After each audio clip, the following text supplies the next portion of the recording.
मुजफ्फरनगर में महाराष्ट्र की विधवा महिला ने मुजफ्फरनगर के इकबाल पर शादी का झांसा देकर 1 साल तक रेप करने का आरोप लगाया है। महिला के गर्भवती होने के बाद पीड़ित महिला ने शादी के लिए दबाव बनाया तो शातिर ने शादी करने के बाद बिना बताए छोड़कर चला गया। पीड़ित महिला की एक 16 वर्ष की बेटी भी है। इंसाफ की आस में पीड़ित महिला प्रशासनिक अधिकारियों के दफ्तर के चक्कर काट रही है, मगर इंसाफ तो दूर की बात है, अभी तक आश्वासन तक नहीं मिल पाया है।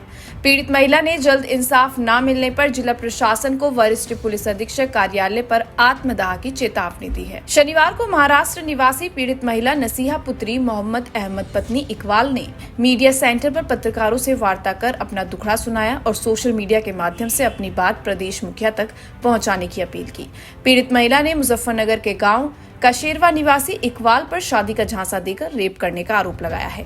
पीड़ित महिला ने बताया कि इकबाल चंदा लेने के बहाने घर पर पहुंचा और अपनी तांत्रिक विद्या से मेरे घर परिवार वालों को घर की जमीन के अंदर सोना गड़ा होना बताकर उसे निकालने का झांसा दिया।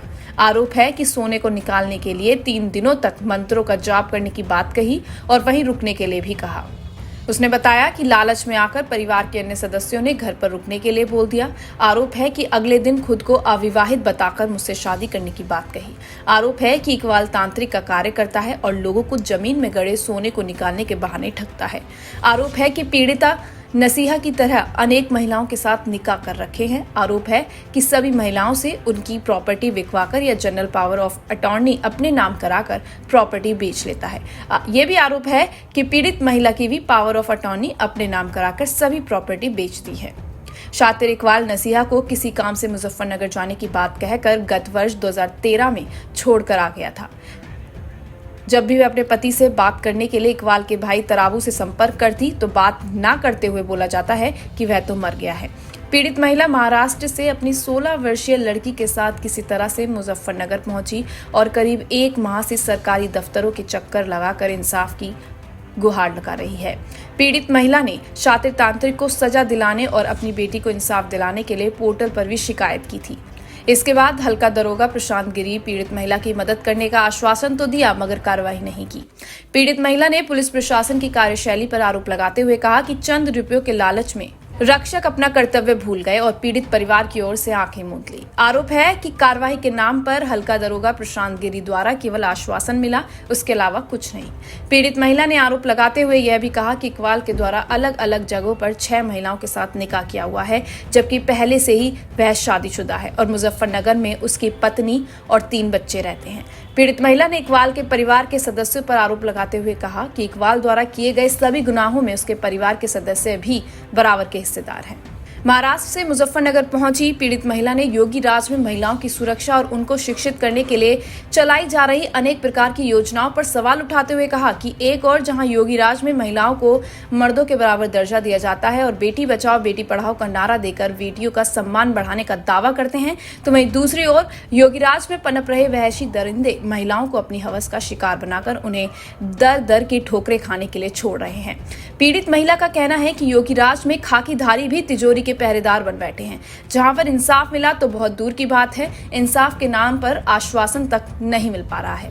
पीड़ित महिला ने अपना दुखड़ा सुनाते हुए कहा कि जब तक इकबाल जैसे शैतान धरती पर जिंदा रहेंगे तब तक देश और प्रदेश की महिलाएं नसीहा के रूप में इंसाफ के लिए दर दर भटकती नजर आएंगी। पीड़ित महिला ने प्रदेश मुखिया योगी आदित्यनाथ से इंसाफ की गुहार लगाते हुए अपने गुनहगार इकबाल को सलाखों के पीछे भेजकर इंसाफ दिलवाए जाने की मांग की है। प्रेस वार्ता की है आज आपने, क्या?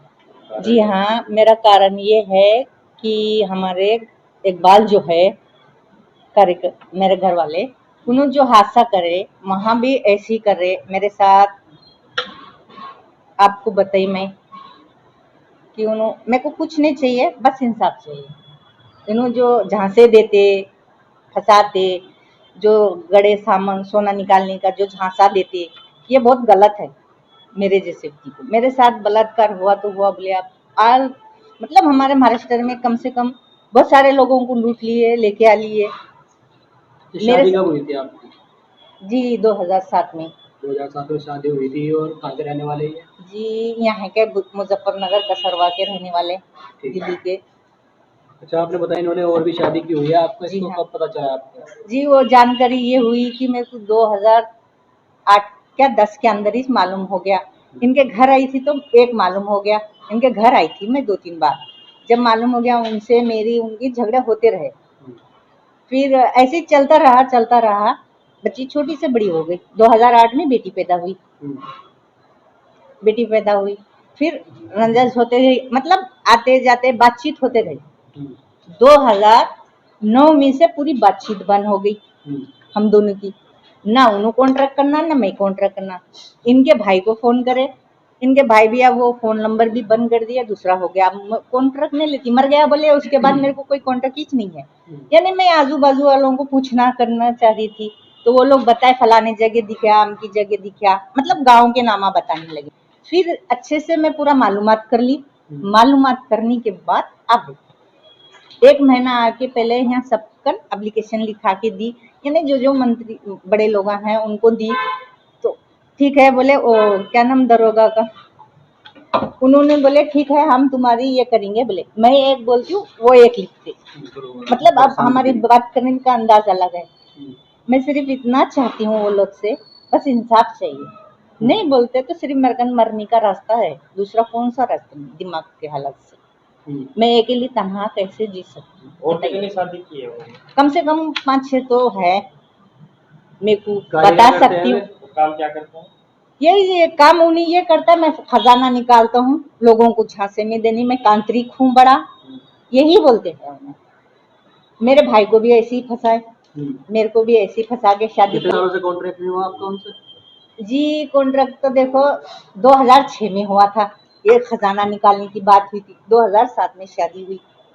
1 साल तो ऐसे ही मेरे साथ बलात्कार होते रहा, फिर वो बच्ची पेट में रहने के बाद शादी हुई। मैं ऑलरेडी पहले शादीशुदा थी, मेरी अम्मी बोले शादी के थे। बाद कब से कॉन्ट्रैक्ट नहीं हुआ किसका? आपके? इकबाल से कब से कांटेक्ट नहीं हुआ तुम्हारा? 2013 से कौन सा कॉन्ट्रैक्ट नहीं है, अभी की घड़ी कौन सी बात नहीं है। सिर्फ मेरे को मालूम पड़ा उन्हें जिंदा है, इतने शादियां कर लिए है बोले। फिर एक जो हैदराबाद भी उन्हें आया था बोल के मेरे को बताई, तो मैं कार्रवाई नहीं हुई तो आप क्या करोगे? आत्महत्या करूंगी, दूसरा तो कोई रास्ता नहीं है मेरे को। हाँ, यही करेंगे। हाँ यही करूंगी। वो तो आपकी बेटी को कहा जाएगी फिर? अब तो वो जो इंसाफ नहीं दिलाएंगे उन्हें संभालेंगे। आप मैं इंसाफ मांगनी आई थी भाई, तो इंसाफ नहीं मिल रहा मेरे को, तो मेरा रास्ता है सिर्फ आत्महत्या करना। फिर मेरी बच्ची की जिम्मेदारी ये लेंगे बड़े लोग।